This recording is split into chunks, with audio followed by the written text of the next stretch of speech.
putus asa tak berarti, jalan dengan tanpa harapan, lalu tangan yang berlubang paku menjamah jadi hidup baru, dan kayu yang kasar mengubahkan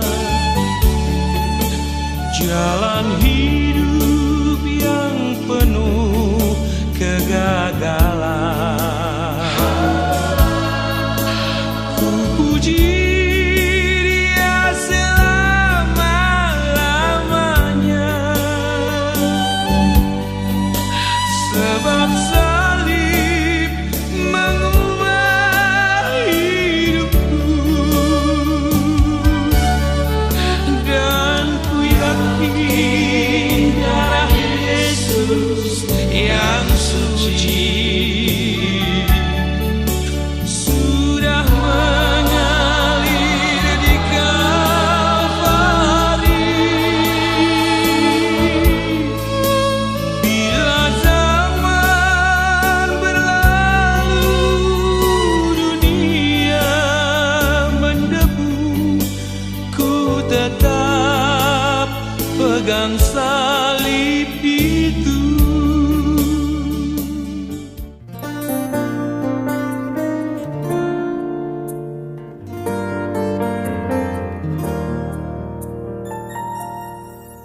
Bapakku yang ku cinta, Kau segalanya bagiku. Dalam setiap waktu selalu Kau bersamaku. Bapakku yang ku rindu, tinggal dekat denganmu, mengecap kebaikanmu selamanya. Kau sungguh baik, baik bagiku. Kasih-Mu nyata dalam hidupku. Ku mau setia sepanjang umur hidupku. Ku bersyukur atas kasih-Mu. Kau sungguh baik, baik bagiku. Kasih-Mu nyata dalam hidupku. Ku mau setia sepanjang umur hidupku. Betapa ku bersyukur atas kasih-Mu.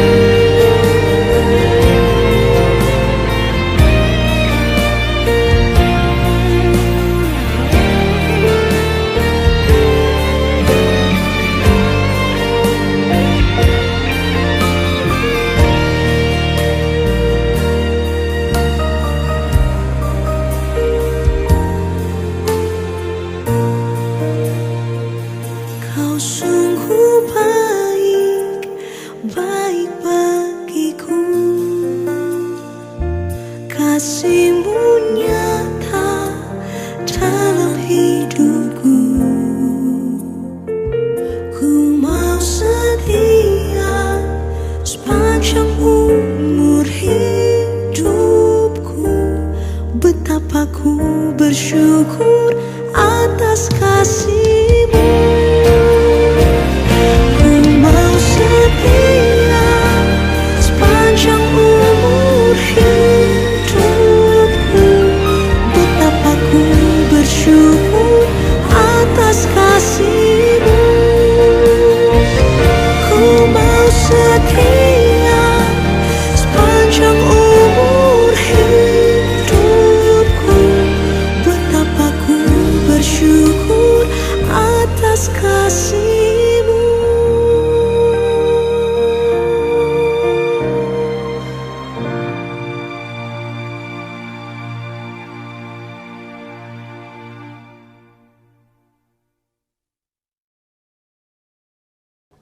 Shalom semuanya.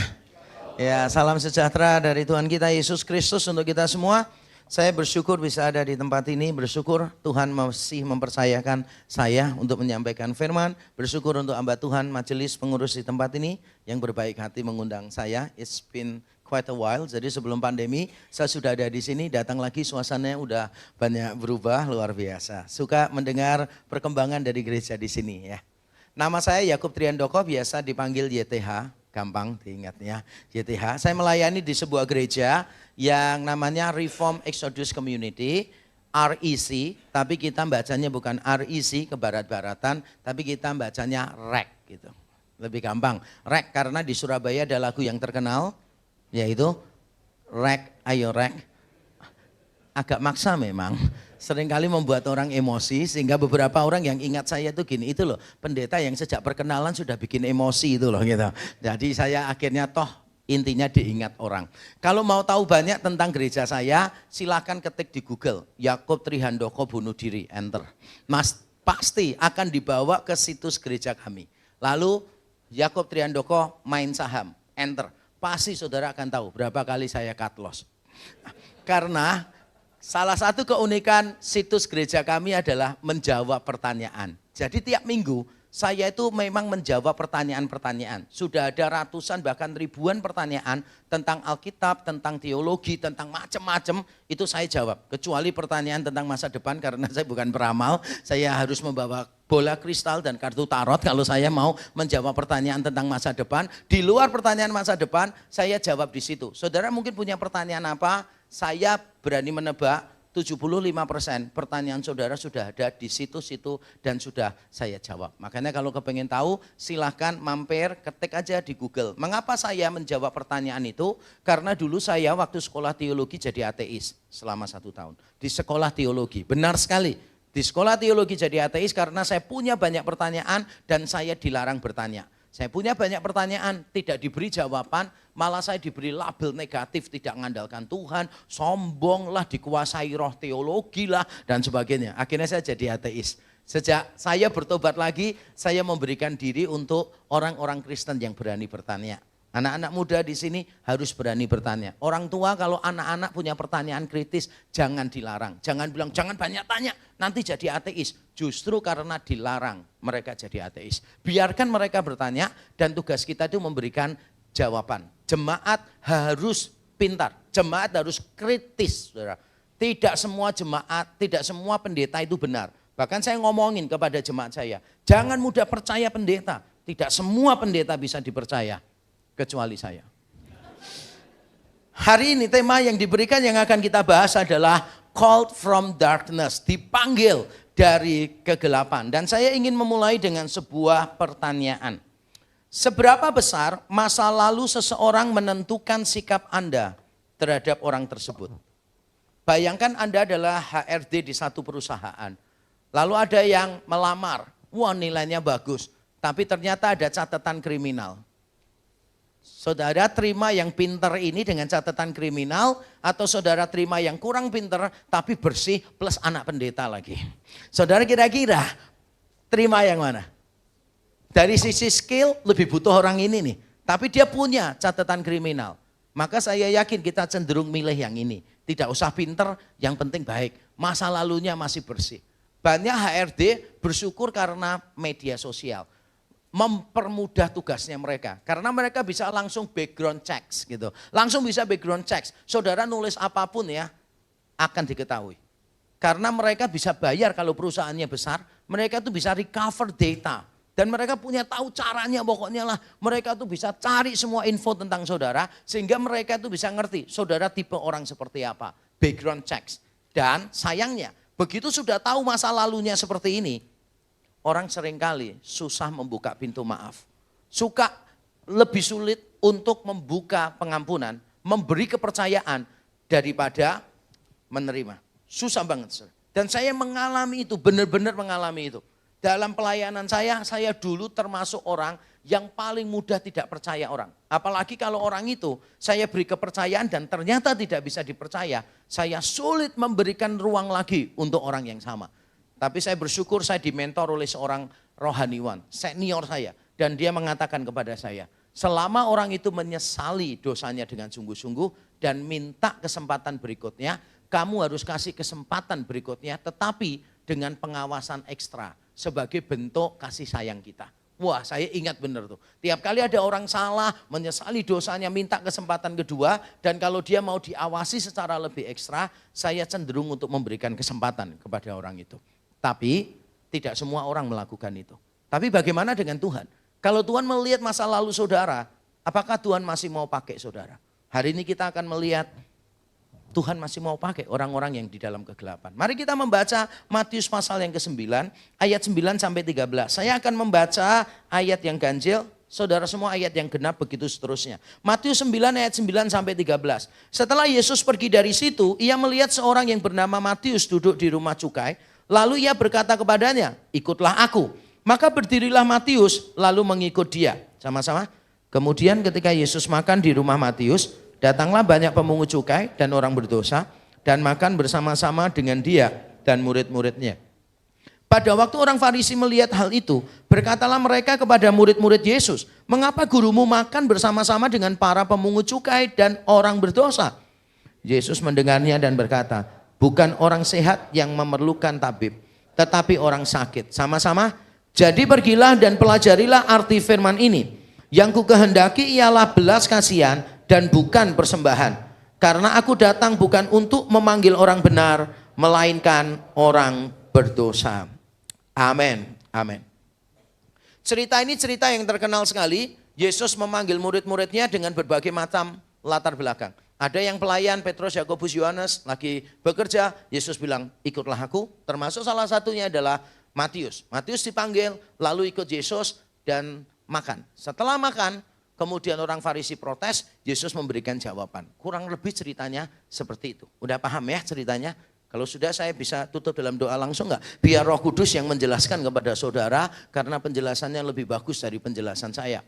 Ceritanya sederhana sekali sih. Tapi ketika kita melihat cerita ini lebih dalam, maka saya yakin kita bisa menemukan hal-hal yang indah dari cerita ini. Misalnya nih, kalau kita membandingkan cerita ini dengan perikop di atasnya, maka kita menemukan kemiripan.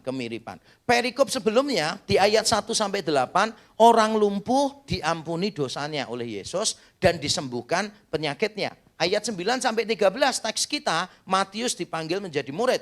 Tapi ternyata ada kesamaan di situ. Orang yang lumpuh ini adalah orang berdosa. Yesus mengatakan dosamu diampuni. Lalu orang Farisi, orang Taurat, ahli-ahli Taurat, pemuka agama bersungut-sungut. Yesus memberikan jawaban. Kepada Matius, Yesus memanggil Matius. Lalu Yesus makan bersama murid-murid yang lain. Bersama dengan teman-teman Matius. Dan orang Farisi menganggap, loh kamu kok makan bersama orang berdosa?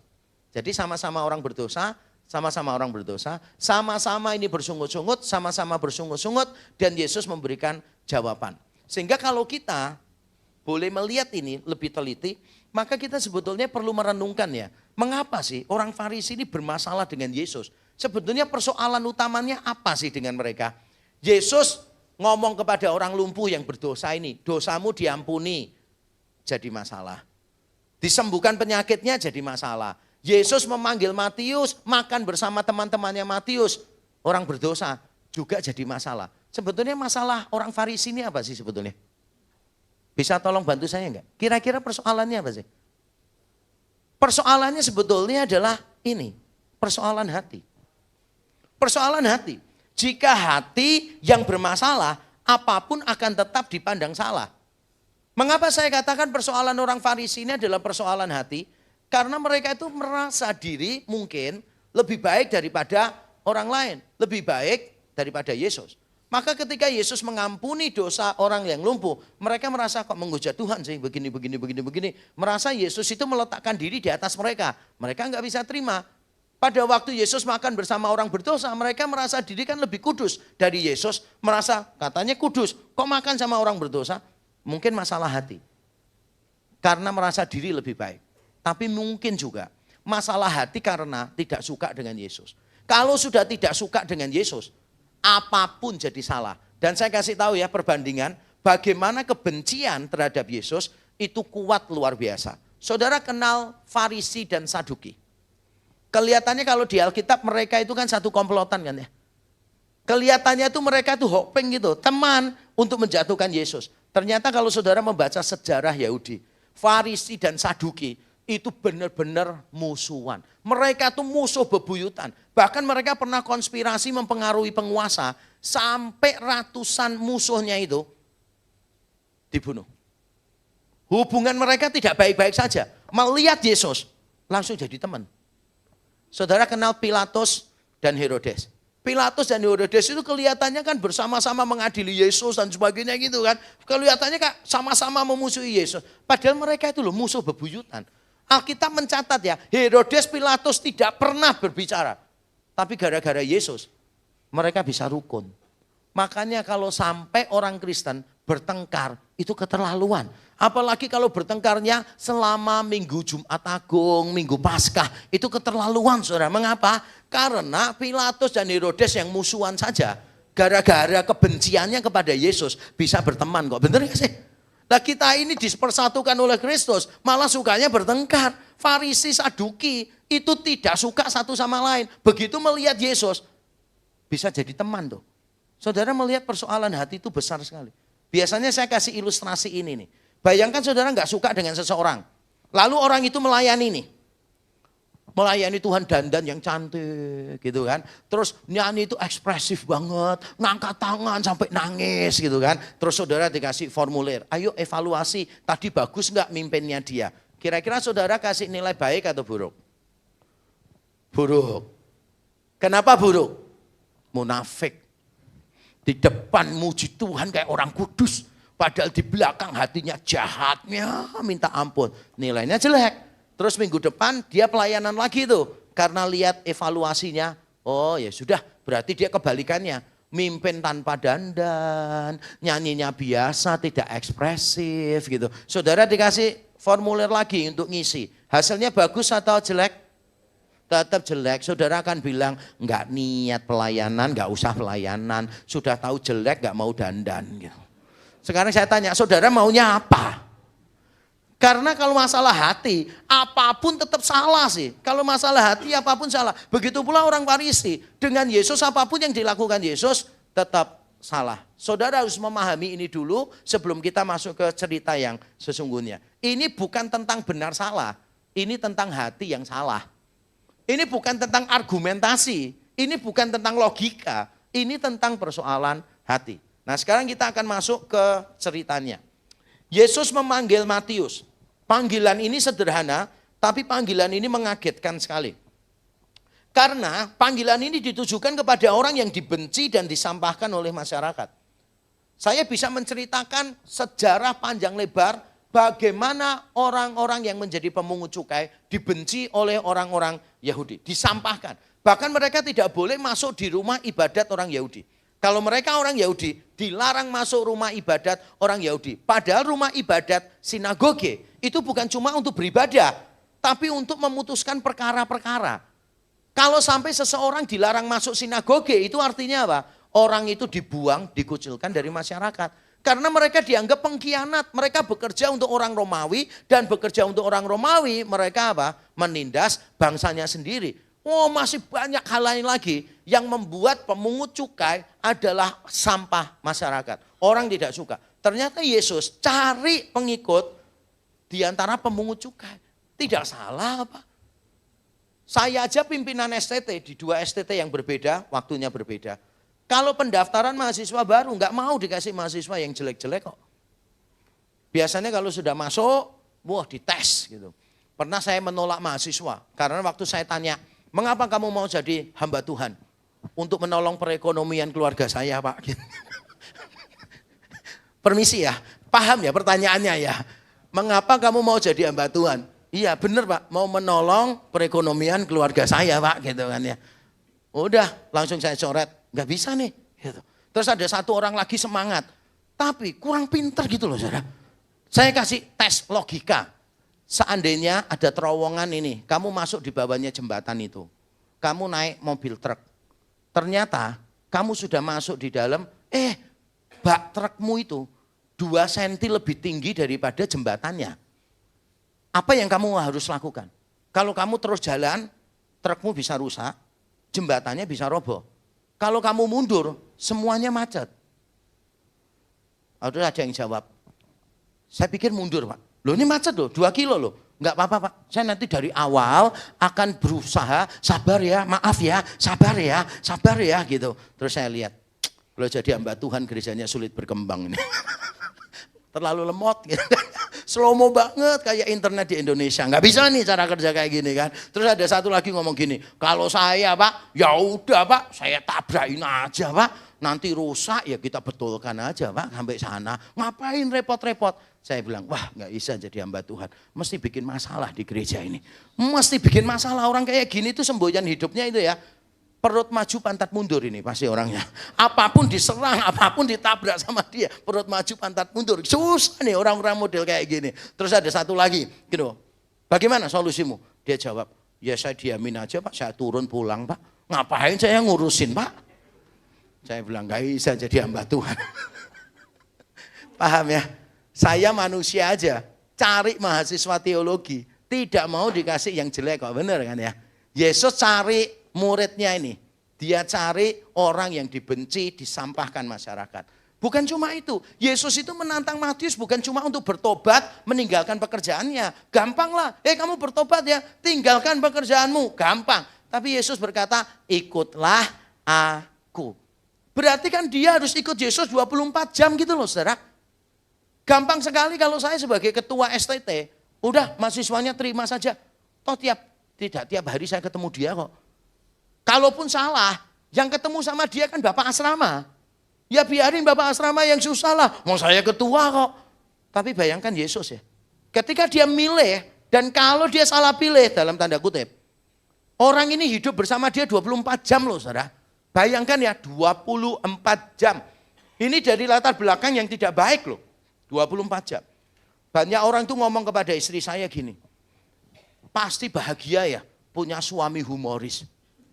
Terus istri saya selalu jawab, kalau 1 jam suami saya lucu, coba 1 hari. Diare pasti orang lain. Kenapa? Saudara jangan pikir kelebihan seseorang itu akan menjadi kelebihan selama-lamanya. Kadangkala kelebihan itu malah jadi kekurangan seseorang. Ada laki-laki itu ditanya, kamu pengen istri seperti apa? Saya kepengen istri yang pinter cari duit Pak.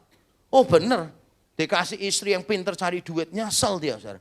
Dia sembunyikan duit di dompet ketahuan, di bawah bantal ketahuan, dia sembunyikan di lemari ketahuan, dia taruh dimanapun ketahuan. Jadi akhirnya dia nyesel gitu kan. Nah benar, kalau saudara itu cari ya pasangan, saya suka orang yang humoris gitu loh. Rasanya kayak hidup itu everything is simple, easy going gitu kan. Coba saudara nikah sama orang yang humoris. Misalnya nih, saudara nangis-nangis kan. Pak, aku tuh pegel loh Pak, hatiku tuh capek loh Pak. Terus sebentar ya, tak teleponkan tukang pijet khusus hati. Gitu. Emosi enggak? Emosi. Istri saya itu, untung enggak ada dia di sini sekarang. Nanti kebaktian 3 baru dia ikut. Istri saya tuh dulu pertama menderita saudara. Karena ketika dia ngomong cerita yang serius gitu, saya selalu timpalinya itu tidak serius gitu loh saudara. Misalnya dia ngomong gini, Pak, barang yang ini tuh yang mana ya Pak ya? Yang kamu pakai itu kamu taruh mana? Aduh nggak tahu aku. Loh Pak aku lagi butuh Pak. Udah, gampang nanti ketemu. Loh aku sudah cari nggak ketemu-ketemu. Nah, kamu bersyukur. Kalau kita yang punya rumah aja nyari nggak ketemu. Apalagi maling. Berarti harta itu, benda itu aman di rumah kita. Santai aja kamu nggak usah memusingkan itu. Ketemu anak saya yang kedua. 99,9% kayak papahnya saudara. Wajah sifatnya sama. Itu nanti kalau nyari barang diomongin mamanya. Mana barangnya? Jawabannya gini, mah gak usah repot-repot. Mah nanti kalau pindah rumah kan semua ketemu sih mah. Kalau pindah rumah semua ketemu katanya. Terus nanti kalau tidur di tempat tidurnya ada pasir-pasirnya. Istri saya kan bersihan loh saudara. Orangnya tuh bersih banget. Jadi kamu kok bisa sih tidur ada pasirnya gini? Dijawab anak saya, mama ini bagaimana sih? Orang bule loh sampai pergi ke Bali bayar mahal, tidur di atas pasir. Lah kita ini nggak perlu bayar mah, enak duduk di kasur ada pasirnya ya kan. Kenapa malah mama nggak suka gitu? Sudah, siapa yang tetap kepingin punya suami humoris? Yesus ini pilih Matius saudara. Ini latar belakangnya parah loh ini. Dan akan ikut Yesus 24 jam loh saudara. Dan ini juga mengagetkan bagi Matius juga. Karena begitu Matius menjawab iya, Matius itu tidak bisa balik lagi. di pekerjaan yang lama. Mengapa tidak bisa balik? Karena sistem pajak Romawi dulu begini. Pajak itu dilelang. Daerah ini siapa yang mau? Pokoknya dilelang yang berani memberikan tawaran paling besar dipilih oleh pemerintah Romawi. Misalnya daerah A dipegang orang B. Misalnya daerah A dipegang B dengan jumlah X misalnya gitu. Saudara pernah tahu nggak? Hamba yang berutang 10.000 talenta. Kemungkinan besar dia itu pemenang lelang pajak, tapi dia tidak berhasil mengumpulkan lelangnya. Tidak berhasil mengumpulkan pajak sesuai harga di lelang. Makanya utangnya dia sangat besar sekali. Intinya adalah begini. Kalau sampai Matius atau pemungut cukai yang lain sudah berkomitmen, oke, aku janji sekian. Terus tiba-tiba dia tinggalkan pekerjaannya. Berarti dia utang loh, harus bayar utangnya. Dan kalau dia walaupun bayar utangnya, ke depan ikut Yesus menyesal, terus balik, dia tidak akan dipercaya lagi. Kalau dia ikut lelang lagi, pasti akan ditolak. Mengapa ditolak?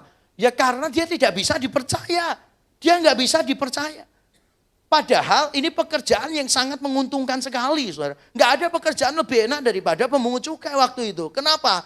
Tidak ada yang lebih enak. Karena begitu saudara sudah komit 10.000 talenta, satu daerah.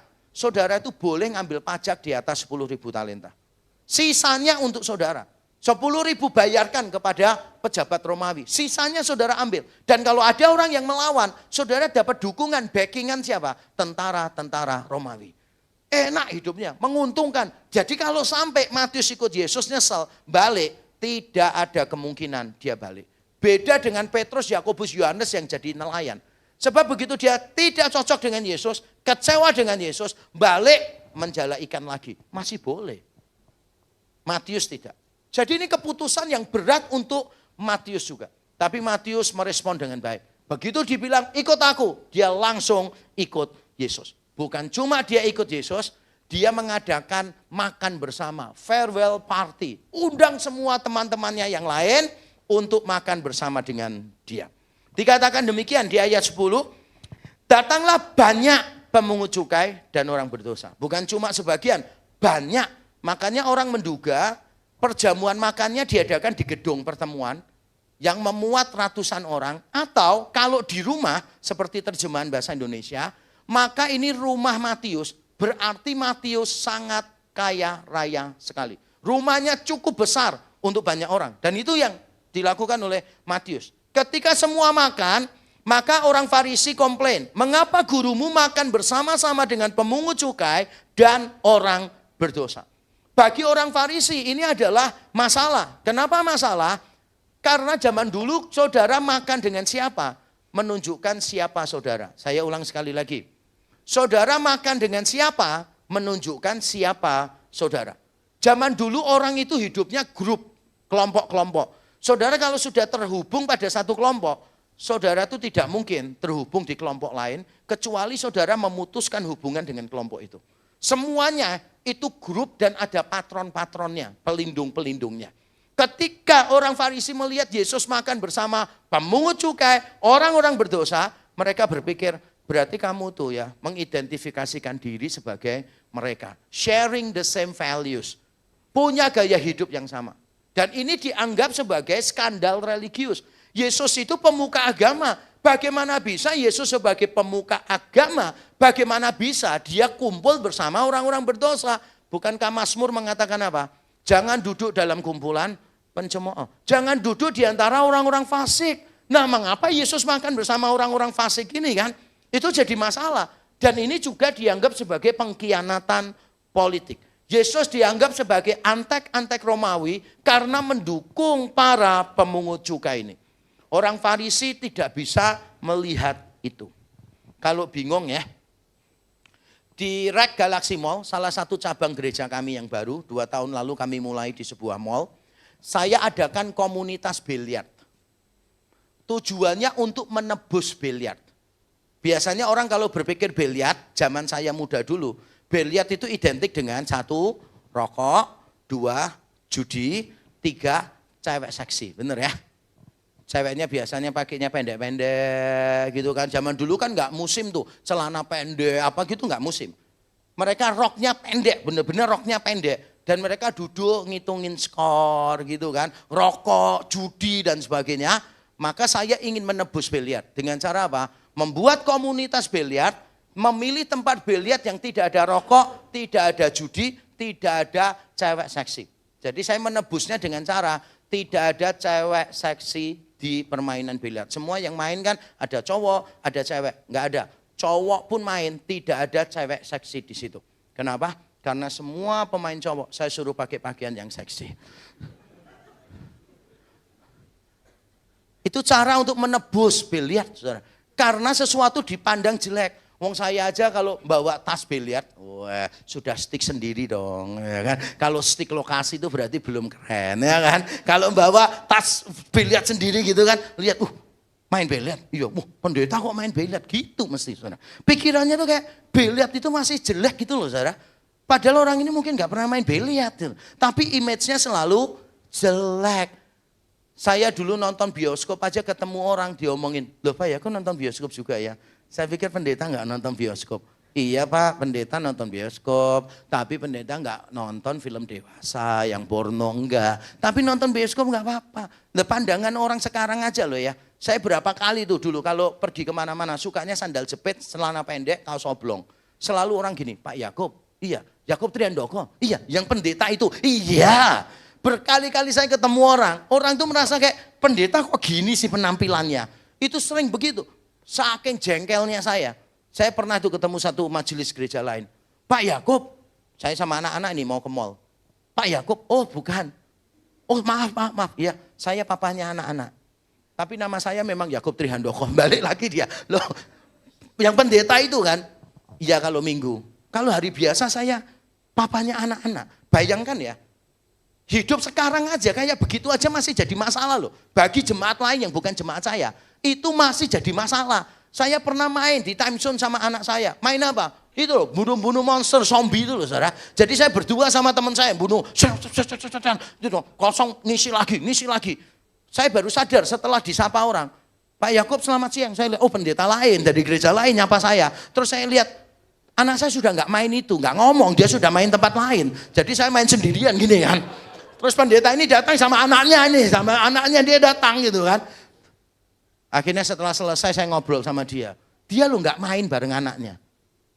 Usianya anaknya dengan anak saya lo sama. Dan dia pakai baju tuh rapi sekali. Sampai saya tanya, Pak dari pelayanan? Enggak. Lo dari mana? Dari rumah. Oh habis ini ada pelayanan? Enggak, habis ini mau pulang. Maksudnya kamu tuh kan papahnya anakmu sih. Kenapa kamu gak main? Jadi dia cuma begini aja. Nontonin anaknya, bunuhin monster itu loh saudara. Mungkin dia berdoa, Tuhan tolong supaya monsternya mati semua. Tuhan tolong supaya anak saya menang. Enggak gitulah. Tapi saya memahami loh. Yesus pemuka agama, orang Farisi punya kayak gitu. Saya bisa paham sih. Karena sekarang pun masih sulit kok kayak gitu. Nah terhadap kecaman ini, Yesus memberikan dua jawaban yang dengan cepat kita akan lihat ya. Jawaban yang pertama adalah jawaban yang rasional, yang sifatnya transkultural. Dikatakan demikian, Yesus mendengarnya dan berkata, bukan orang sehat yang memerlukan tabib, tetapi orang sakit. Kalimat ini sudah muncul di luar Alkitab. Di beberapa tulisan kuno, misalnya Raja Sparta yang terkenal, Pausanias, atau Diogenes, seorang filsuf, ahli filsafat Yunani kuno. Dia juga mengatakan bahwa hanya orang yang sakit yang membutuhkan dokter. Dokter harus pergi ke tempat di mana dia dibutuhkan. Dan ini persis sama dengan yang dilakukan oleh Yesus. Ketika Raja Sparta ditanya, karena dia sering pergi ke daerah yang dia kuasai untuk memantau. Lalu orang-orang di ibu kota merasa sering ditinggalkan. Lalu dia jawab, di sini tuh sudah tenang semuanya. Tidak membutuhkan kehadiranku. Tempat-tempat itu lebih butuh kehadiranku, maka aku ada di sana. Lalu dia memakai peribahasa, seorang dokter diperlukan oleh orang yang sakit. Orang yang sakit butuh dokter, bukan orang yang sehat. Sama, Diogenes juga mengatakan itu. Sama seperti dokter diperlukan oleh orang sakit, ahli filsafat, filsuf diperlukan oleh orang-orang bodoh. Yesus ini memberikan jawaban yang rasional sebetulnya. Ya kalau memang orang Farisi menganggap orang-orang ini bermasalah, berdosa, troublemakers, dan mereka tahu kebenaran, ya harusnya mereka yang datang dong. Mengapa mereka nggak datang? Mereka merasa kalau saya ke mereka, berarti terkontaminasi. Kan ada pendeta yang kayak gitu toh. Ada pendeta di Amerika gitu. Saya nggak mau naik pesawat komersial katanya. Kenapa?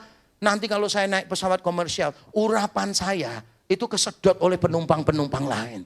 Jadi saya ingin kita galang dana, saya mau beli jet pribadi. Supaya urapan saya tidak tersedot orang lain. Lalu jemaatnya dengan polosnya dibodohin.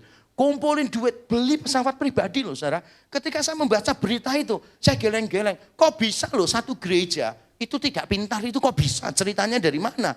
Nah kalau memang pendetanya khawatir, urapannya tersedot penumpang-penumpang lain, ada cara yang lebih murah daripada beli jet pribadi. Yaitu belikan dia tiket pesawat barang kargo. Karena jarang ada penumpang lain di pesawat kargo. Sehingga urapannya tidak akan kesedot ke tempat lain. Saya tuh bingung itu urapan atau aliran listrik sebetulnya saudara. Benar nggak sih? Di beberapa gereja loh diadakan gitu. Misalnya ibadah khusus, pendeta terkenal dari luar negeri. Barisan paling depan bayarnya mahal. Tengah lebih murah. Belakang paling murah. Tidak masuk gratis. Nggak apa-apa di luar. Wah katanya apa? Karena di depan ini urapannya lebih terasa. Loh, saya itu bingung, itu urapan atau sinyal internet sih saudara. Semakin dekat, semakin kuat, semakin jauh, semakin lemah. Itu kan bukan sinyal internet sih, benar nggak sih? Saudara kalau duduk depan, keuntungannya bukan dapat urapan. Saudara keuntungannya itu bisa dibaptis tanpa katekisasi. Baptisnya percik. Karena pendeta kalau ngomong seringkali ludahnya keluar-keluar, percek-percek. Bisa dibaptis tanpa katekisasi, cuma itu sebetulnya kelebihannya. Tapi mengapa orang Farisi nggak bisa melihat hal yang sederhana? Jawabannya persoalan hati sih. Arogansi, baik secara spiritual, kultural maupun sosial, menghalangi kita untuk mempraktekkan gaya hidup yang inkarnasional. Padahal sudah rasional sekali loh. Mengapa you don't get it? Simple jawabannya. Karena hatimu bermasalah. Kalau sudah hatinya bermasalah, arogan, saudara itu sulit untuk berubah. Saudara sulit belajar dari orang lain. Makanya saya selalu ngomong begini. Winston Churchill lebih tepatnya yang ngomong, saya kutip. Saya modifikasi. Kalau Anda tidak bisa belajar dari orang yang paling bodoh, Anda tetap sombong. Kalau Anda tidak bisa belajar dari orang yang paling bodoh, Anda tetap bodoh. Dan kalau saudara sombong, tetap sombong maksudnya. Sombong hati. Karena sombong, kita tuh sulit melihat hal-hal yang kecil. Yang sebetulnya itu benar, harusnya dilakukan. Tapi saudara tidak mau melakukan. Tidak bisa melihat itu kenapa? Karena hatimu sombong. Contoh ya, sepele nih, mungkin kita nggak pernah pikirkan. Masuk lift, kita biasanya kan cetek, pintu buka langsung kita masuk. Coba pikirin deh. Makanya di beberapa lift ada tulisannya, mohon dahulukan yang mau keluar. Itu keterangan semacam itu nggak diperlukan sih. Lah kalau yang di dalam nggak keluar, bagaimana saudara bisa masuk sih? Ngerti nggak sih? Simpel nggak? Simpel, tapi mengapa saudara merasa begitu pintu keluar, saudara mau masuk duluan? Karena saudara merasa dirimu penting banget. Orang lain nggak penting. Itu semua masalah hati, sehingga saudara do something yang irrational. Hatimu bermasalah. Jawaban Yesus pertama rasional, yang kedua jawaban Yesus adalah jawaban teologis yang esensial. Yesus berkata begini, jadi pergilah dan pelajarilah arti firman ini. Yang ku kehendaki ialah belas kasihan dan bukan persembahan. Karena aku datang bukan untuk memanggil orang benar, melainkan orang berdosa. Yesus mengingatkan orang Farisi, mengutip dari Hosea 6 ayat 6, nanti saya tampilkan ayatnya. Orang-orang Israel pada zaman Nabi Hosea beribadah di Bait Allah, memberikan berbagai macam korban, tapi tidak punya belas kasihan kepada orang lain. Jadi memang dia kayaknya itu kayak mengasihi Bait Allah, memberi korban untuk Allah, tapi hidupnya nggak benar, pekerjaannya kurang belas kasihan. Makanya ditegur, harusnya belas kasihan lebih penting sih daripada persembahan. Bukannya banyak orang Kristen gagal di sini kan? Kalau persembahan itu saya suka melihat doanya gini. Tuhan sucikan dan kuduskan uang ini. Mengapa perlu disucikan dan dikuduskan? Tolong bantu saya jawab. Kenapa? Uang yang sudah dikumpulkan ini Tuhan sucikan, Tuhan kuduskan. Mengapa? Karena kita sadar banyak yang uang haram. Benar gak sih? Benar atau betul? Makanya kita perlu sucikan, ditambah kuduskan lagi. Ya kan? Bener kan? Mengapa? Banyak orang Kristen kayak gitu, saudara. Kalau di gereja itu luar biasa kelihatannya rohani begitu kan. Kayak malaikat. Di rumah, di pekerjaan, seperti monster. Saya pernah ketemu satu anak muda, anak majelis satu gereja. Saya minta dia nulis, satu kata menggambarkan papahmu. Dia tulis apa? Nightmare, mimpi buruk. Terus saya tanya, serius nih mimpi buruk? Gak mau ganti? Oh ya saya ganti. Setelah diganti, kasihkan ke saya. Tahu? Monster. Papanya itu monster. Dan saya sudah berjumpa beberapa majelis di beberapa gereja. Ibarat monster bagi anak-anaknya. Kelihatannya ibadah, kelihatannya rajin. Tapi sebetulnya bermasalah di rumah. Saya pernah ketemu sama satu orang suami yang bukan Kristen. Istrinya Kristen, aktivis, tiap hari ke gereja. Lalu dia ngomong gini, kamu tahu nggak kenapa tante rajin ibadah terus? Karena saya bertengkar sama om katanya. Di rumah bertengkar terus, makanya dia pergi ke gereja. Ada suami yang sering pelayanan di gereja. Alasannya apa? Karena dia sepele sih. Enak kalau di gereja itu. Saya ngomong A, semua ikut A. Di rumah saya ngomong A, istri saya B. Sehingga akhirnya saya berubah jadi B. Ngerti nggak sih? Banyak orang menjadikan pelayanan, aktualisasi pelayanan. Dan itu orang-orang Farisi begitu. Dia lupa bahwa yang paling penting itu bukan aturan. Esensinya apa sih? Yesus mengajarkan esensi semua perintah itu kasih kok. Saudara mengasihi Allah, saudara melakukan perintah 1-4. Saudara mengasihi sesama, saudara melakukan perintah ke-5 sampai ke-10. Dan jawaban Yesus ini ironi banget sih. Karena orang-orang Farisi ini kan mengaku sebagai guru agama nih. Tahu, tapi Yesus berkata apa? Pergilah dan belajarlah lagi. Pergilah dan pelajarilah.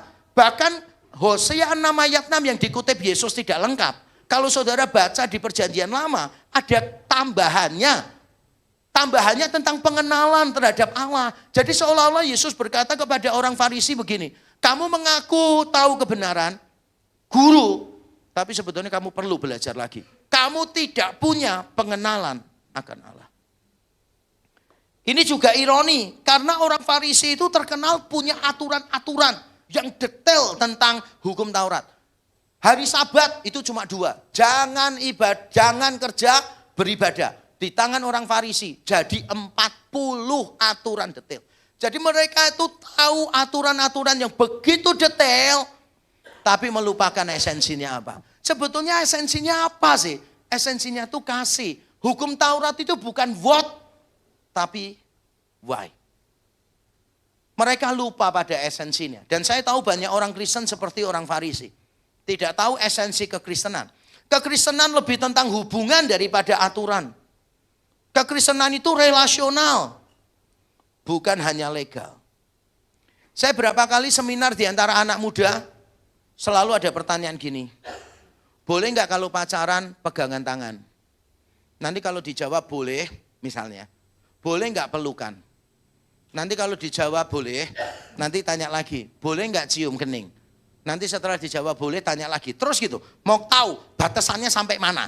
Padahal kalau saudara melihat Alkitab, sederhana kok. Barang siapa melihat perempuan, menginginkan dalam hati, sudah berjinah dalam hatinya. Jadi bukan masalah sentuhan fisik, masalah hatimu, pikiranmu. Jadi bukan masalah aturan-aturan detail, apakah boleh pegangan cuma 1 kelingking aja kok, enggak 5 jari kok. Itu pertanyaanmu salah, kamu legalistik. Karena yang paling penting itu hatimu, pikiranmu dijaga. Semua yang bisa membuat kamu jatuh ke dalam dosa, ya jangan dilakukan. Anak saya kan punya pacar, 1 sudah menikah, 1 pacaran. Saya beritahu, kalau nyebrang jalan kamu gandeng. Dan kalau ada lalu lintas dari sini, kamu harus yang paling kiri. Supaya apa? Supaya kalau ada apa-apa, kamu bisa lompat menyelamatkan diri dulu. Gitu. Ya supaya kamu melindungi pacarmu lah. Nanti kalau sudah sampai di tengah, gantian. Kamu yang di sebelah sana, trafiknya datang dari situ. Jadi kalau necessary, pacaran, jalan, gandeng aja nggak apa-apa gitu loh. Terus ada yang protes. Loh Pak, kalau megang tangan cuma nyebrang jalan, kan cuma sebentar. Loh siapa bilang sebentar? Kamu mau bolak-balik nyebrang 100 kali loh, saya nggak nyalahkan. Silakan kalau masih kurang, nyebrang nyampe kok kurang ya yang balik yuk yang gitu. Nggak apa-apa, terserah gitu. Jadi saya tuh nggak mau legalistik gitu loh saudara. Kenapa? Karena kekristenan itu bukan tentang itu. Amin. Tentang hubungan saudara mengasihi Tuhan atau enggak gitu loh. Saudara lebih mengasihi Tuhan atau mengasihi yang lain. Ini selama Paskah, ini kan banyak orang puasa. Selalu pertanyaannya gini, Pak, puasa itu benar-benar nggak boleh makan minum ya? Ya harusnya gitu sih. Tapi kalau alasan kesehatan saya harus minum obat bagaimana Pak? Boleh minum air putih? Ya bolehlah kalau untuk obat. Tapi saya juga punya masalah gula nih Pak. Boleh nggak air putihnya saya tambahin gula Pak? Karena saya nggak boleh terlalu minim gulanya. Oh ya boleh sih. Terus ngomong, saya selain gula Pak, saya juga punya kolesterol Pak. Boleh nggak? Kalau saya nggak air putih tapi teh sama gula. Itu kalau saudara lanjut ya. Lama-lama boleh nggak es campur yang ada ketannya, ada rotinya, ada mutiaranya, semuanya yang porsinya lebih besar daripada nasi. Ngerti nggak sih? Itu namanya saudara membina aturan-aturan, bukan membina hubungan, bukan. Semua tentang hati kok. Kalau saudara mengasihi Tuhan, saudara pasti akan lebih baik, dan lebih baik. Selalu kepengen lebih baik. Jadi sekarang saudara perlu tanyakan pada hati saudara. Saudara mengasihi Tuhan atau enggak? Kekristenan tentang hubungan. Sama seperti sebuah lagu rohani yang terkenal yang mengatakan, coba tanyakan lagi pada hatimu.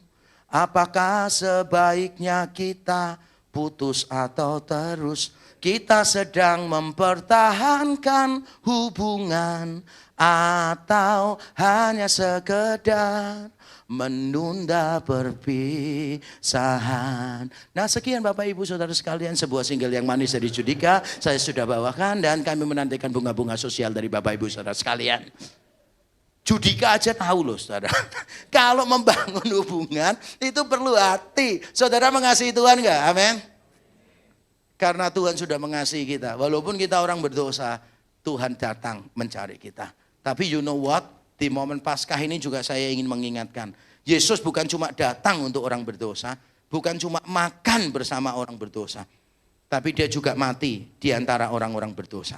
Dan dia disalibkan oleh orang-orang berdosa. Yesaya 53 mengatakan dalam matinya dia ada di antara para penyamun. Dan Kisah Rasul 2 ayat 23 dia disalibkan oleh tangan orang-orang berdosa, orang-orang durhaka. Saudara, Kristus bukan cuma makan. Makan itu cuma 2 jam, 3 jam selesai. Tapi Yesus datang hidup bersama orang berdosa. Dan yang lebih amazing, Kristus itu hidup di dalam saya, di dalam saudara.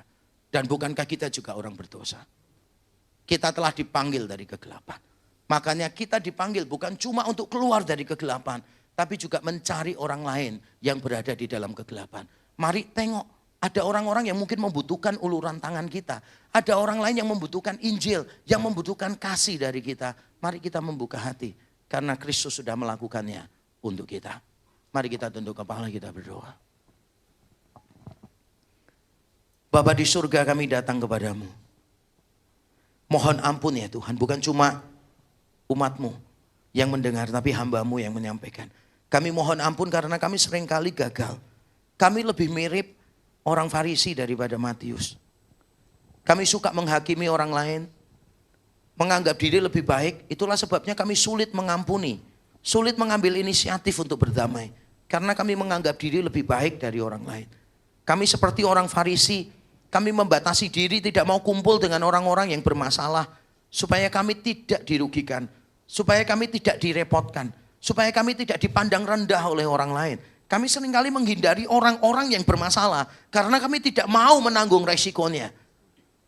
Padahal Engkau Tuhan mau jadi manusia, makan bersama orang berdosa, menanggung resiko disalahpahami orang, dibenci oleh orang. Dan Tuhan tolong kami, mampukan kami, Roh Kudus tolong kami, karena kami tahu kami lemah terbatas. Tanpa pertolongan-Mu kami tidak mungkin bisa menaati-Mu.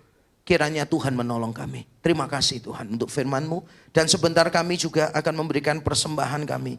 Kiranya Tuhan berkenan menerima persembahan kami. Kami memberi bukan supaya diberkati. Kami memberi karena kami mengasihi. Kami mengasihi karena Tuhan lebih dulu mengasihi kami. Tuhan terimalah persembahan kami. Dan kiranya persembahan kami berdampak untuk kerajaan Tuhan di muka bumi. Terima kasih untuk firman-Mu. Terima kasih untuk kesempatan memberi bagi pekerjaan-Mu. Di dalam nama Tuhan Yesus kami berdoa dan bersyukur. Amin.